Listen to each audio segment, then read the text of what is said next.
أنا اللي حميت بلادي في عز ما احتاجت، وأنا اللي بقيت في طير المسؤولية حمام يرفرف بجناحاته الجوز على الأدوار وعلى الرفرف وعلى المخاليق لحد ما يبقى كله تمام. في أرض الواقع القاسي أرقنا حتى آخر نقطة من جفنا عشان الأرض تتقدم وتبقى عمار، وأنا اللي نسفت بإيدي قلعة الفاسدين،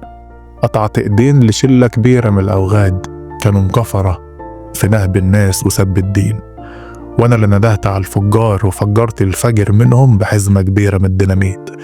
وكنت عنيد ومتعمد أهد الحزب على اللي بنيه من الطايشين،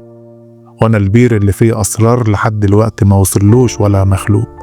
وعندي من الكلام إعصار لو اتقالك يهد بلاد يخلي الميت اللي توفى يصحى يفوق،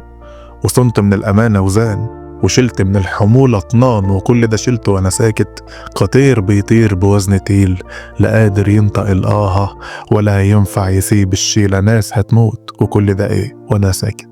وبرسم إن كله تمام. بروح على بيتي في الآخر وبضحك ويا أولادي لدرجة إن حرفيا محدش حس لو صدفة بإني معبي كوم أوجاع، بإني في قلبي 100 بركات، لكن كان عندي صوت في دماغي بيقول لي بإني بضحي للي هيجي من بعدي، وأجيال ياما كان لازم وأنا في خانتي أأمنها وأشيل الخوف من المستقبل الضلمة، وأحط النور في كل مكان فيه العتمة عشان بلدي بحق الله دي تستاهل أشيل من دم وأديلها. ويكفى انهيلك القصة وأقول لك كلمة من سطرين، ولو زودت ما يهمش، بإن الأرض دي محروسة من يومها ومذكورة وفي القرآن، طالما حارسها رب الناس فما احنا سوى أسباب نخلي بلادنا تعلى لفوق، ونعمل من الخيوط مركوب ونفحت في الصخور ونفوت، عشان جوانا 100 إصرار بإن الأرض دي لازم تكون أجمل بلاد الله. لكن رغم الحمول ديت وقبل الفسحة ما تجيلي واسيب الماتش والاستاد واسيب الشيلة من فوقي، أنا مرضي ومن جوايا أنا مبسوط بإني بنيت وحطيت الأساس كله لأيها حد من بعدي،